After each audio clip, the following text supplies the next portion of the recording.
stand by what you said earlier about do not force or test my patriotism at various random places. Who is doing that, Mr. Hassan, to you? Who is testing your patriotism at random places? When you play our national anthem in cinema theaters, and that's not the place to test it. I mean, they can't. I don't think the national anthem is played, sir. No, my apologies. To test somebody's patriotism. In fact, a community of people come together and celebrate that this is the one thing we have in common. We don't have our languages possibly in common. We might not have our cultural affinities in common. But the one thing that we have in common is that goosebump that we get when Jana Gana Man plays. Yes. Respond, Mr. Hassan, respond. Yes, but, you know, goosebump happen when it is done in a proper atmosphere. I have had... No. Go ahead. No, I request you. Let both sides be heard. Thank you. I'm on the right, so... So, not your right, anyway. But what I'm saying is, I have experienced at goosebump. I've had tears when I went to get my Padma Bhushan or Padma Shri the first time. I felt that. But if it happens every day, it becomes like it loses its effect. That's what I'm saying. No, not at all. Even today, any part of the country that irrespective of which Indian stance, I remember Mr. Hassan speaks about the appropriate place and time for the national anthem to play. Last year during IFFI, something went wrong in the audio control, and we were in a hall full of the most distinguished filmmakers in the country and the world, and because the audio didn't play, all Indians in one voice started singing the national anthem. They were not squeamish because the French were around.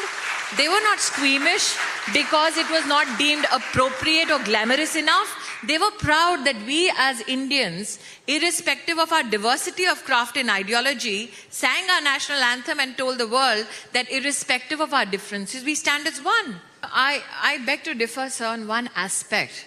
When you say that there is a deliberate attempt to divide, so when the Prime Minister, for that matter, the government says, let us build a road or let us ensure electricity in each home, do you think वो बिजली की तार घर में पूछ के आती है घर हिंदू है क्या मुसलमान का है? Do you think वो सड़क आपसे सर्टिफिकेशन मांगती है कौन चल रहा है मुझ पे हिंदू या मुसलमान? So that is why I'm saying that for a surging India, there are some who are perpetually pessimists, and I don't deny it, who will always think we are a nation of nothing but troublemakers. But I as an Indian take pride in the fact that we are a nation which accepts our challenges, and we say that we are here to fix the problems of the past and to set a course right for the future. The only issue is that I feel if Mr. Hassan has that charge to make against the BJP, then explain to us, sir, that if we as a political organization look at fellow citizens and see nothing but their religion, how, pray tell, did Dr. Kalam become the president of India when the BJP was in power? See, we are not finding fault with your optics. The optics are fantastic. Do you think Dr. Kalam became the president of our country for optics?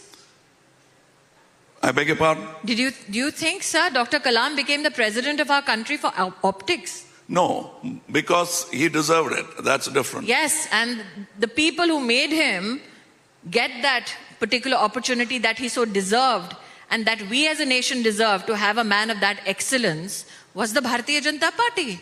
We didn't look at him as a fellow Indian who happens to be a Muslim. We looked at him as a fellow Indian that we can take pride in, who pursued nothing but excellence for the cause of the nation. You talk for the whole party now. Yes, sir, I do.